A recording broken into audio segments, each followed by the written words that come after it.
আমার সালাম জানাই। আসসালামু আলাইকুম। ঈদ মোবারক জানাবো একটু পর। ঈদ পুনর্মিলনের অনুষ্ঠান আজকে। আপনাদের সবার ঈদ কেমন গেল? আমার কিন্তু ঈদ ভালো যায়। আমরা সবাইকে বলছি স্বৈরাচার পতনের পর নতুন স্বাধীন বাংলাদেশে আমাদের প্রথম ঈদ, কিন্তু আমরা ভুলে যাচ্ছি প্রথমবারের মতো কোনো ঈদে এতজন শহীদের পিতা তাদের সন্তানদের ছাড়া ঈদ করলেন। কতজন শহীদের মাতা তার সন্তানদের ছাড়া ইফতার করলেন, রোজা কাটালেন। আমরা যেন কখনো আমাদের সেই সমস্ত শহীদ ভাই বোনদের ভুলে না যাই। আমরা ভুলে না যাই আমাদের শহীদদের মধ্যে সকল ধর্মের, সকল বিশ্বাসের, সকল মতের মানুষেরা ছিলেন। আমাদের শহীদেরা আমাদের শিখিয়ে দিয়ে গেছেন কিভাবে সাম্য, ঐক্য এবং সুস্থ সমাজের ঝান্ডা উড়াতে হয়, কিভাবে একতা বজায় রাখতে হয়। কুষ্টিয়ার বুকে সামনের দিনে কি ঐক্য বজায় থাকবে? আমাদের দেশের জন্য, আমাদের দেশকে স্বৈরাচারের পাপের হাত থেকে মুক্ত করার জন্য আমাদের ভাই বোনেরা কিছু না ভেবে খালি হাতে তারা রাস্তায় নেমেছিলেন। এখনো মনে হলে হাত পা কাঁপে, এখনো মনে হলে চোখে পানি আসে। আমাদের ভাইরা বোনেরা খালি হাতে অস্ত্রের সামনে চলে যেত। আপনাদেরকে একটু বোঝানোটা খুব কঠিন। আমি খুব ভালো বক্তব্য দিতে পারি না, আমি স্লোগান দেওয়া মানুষ, আমি রাস্তায় থাকা মানুষ।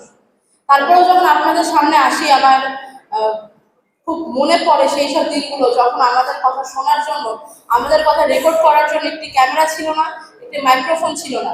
খালি গলায় শাহবাগের উত্তপ্ত রোদের মধ্যে ভাঙা গলাতে তরুণেরা চিৎকার করে স্লোগান দেওয়া উঠত, ইনকিলাব ইনকিলাব ইনকিলাব ইনকিলাব। এই স্লোগান দিতে দিতে আবু সাইদেরা শহীদ হয়ে গেছেন। এই স্লোগান দিতে দিতে মীর মুগ্ধরা শহীদ হয়ে গেছেন। এই কুষ্টিয়াতে একটি ছোট্ট 13 বছরের একটা বাচ্চা ছেলেকে পয়েন্ট ব্ল্যাঙ্ক রেঞ্জ থেকে গুলি করে হত্যা করা হয়েছিল। কেন? কারণ সে মিছিল দেখে মিছিলের সাথে সাথে চলে এসেছে।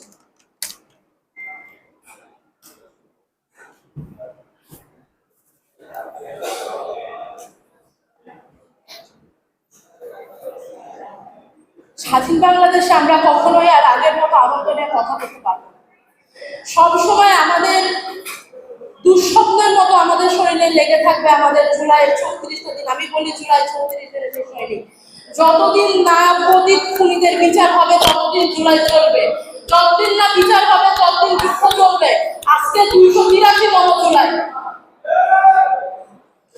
আমি আপনাদের বলবো, আপনারা যেই বলেরই হন না কেন, যতদিন না বাংলাদেশের বুকে শহীদদের বিচার হচ্ছে, যতদিন না বাংলাদেশের বুকে সকল সংস্কার শেষ হচ্ছে, যতদিন না বাংলাদেশ সোনার বাংলাদেশ হচ্ছে, ততদিন আপনারা আপনাদের রাস্তা থেকে সরবেন না এবং প্রতি মুহূর্তে আমাদের জাতীয় বীরদের হারানোর বেদনা থেকে নিজেদের মুক্তি দিবেন না। আমরা উল্লাস করার পরিস্থিতিতে নেই, আমরা আনন্দ করার পরিস্থিতিতে নেই। যতদিন বাংলাদেশের শরীর থেকে এই বিপদের ক্ষত না শুকিয়ে যাবে, যতদিন বাংলাদেশ সুস্থ না হবে, ততদিন পর্যন্ত আমাদের যুদ্ধ চলছে। আমরা এখনো যুদ্ধের ময়দানেই আছি। আমাদের ঈদের খুব পরিচিত একটি গান আছে, ওমর রমজানের রোজা শেষে এলো শিরিন। সেখানে একটি লাইন আছে যে ময়দানে সব গাজী মুসলিম হয়েছে শহীদ। বাংলাদেশের সবগুলো রাস্তা ঈদগাহ হয়ে গিয়েছে। বাংলাদেশের রাস্তা যে কোনো মসজিদের চেয়ে এখন পবিত্র, কারণ বাংলাদেশের রাস্তা শহীদদের রক্তে রঞ্জিত হয়ে আছে। 5ই আগস্ট কিংবা 36শে জুলাই যেদিন প্রদীপ খুনি বাংলাদেশ ছাড়লেন, আমার মনে আছে শাহবাগের ওই ধুলামাখা রাস্তাতে শত শত মানুষ সেজদা দিয়েছে।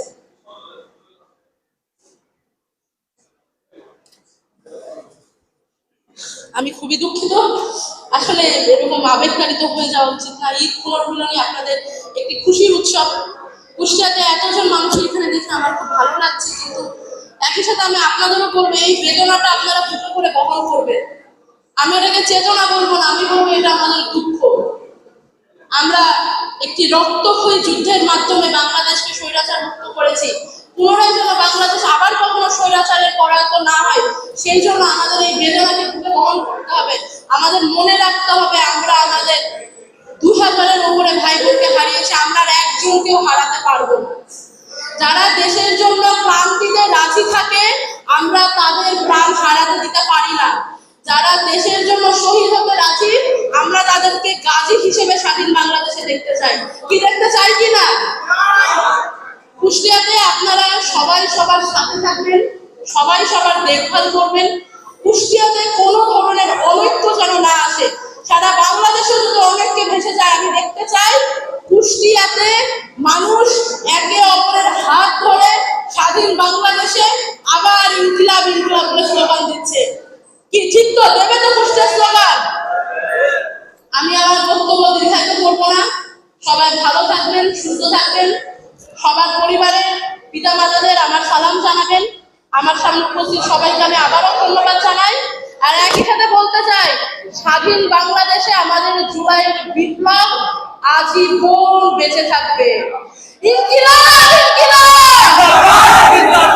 ইনকিলাব ইনকিলাব জিন্দাবাদ জিন্দাবাদ। সবাই ভালো থাকবেন। নুসরাত কে আছে? আছে। নুসরাত কে আছে রে? আছে। কুষ্টিয়ার মাঠে নুসরাতের ঘাটে, কুষ্টিয়ার মাঠে নুসরাতের ঘাটে, কুষ্টিয়ার মাঠে নুসরাতের ঘাটে, নুসরাতের ঘাটে, কুষ্টিয়ার মাঠে এনসিপির ঘাটে, কুষ্টিয়ার মাঠে, কুষ্টিয়ার মাঠে নুসরাতের ঘাটে, কুষ্টিয়ার মাঠে নুসরাতের ঘাটে, কুষ্টিয়ার মাঠে নুসরাতের ঘাটে, নুসরাতের ঘাটে, নুসরাতের ঘাটে।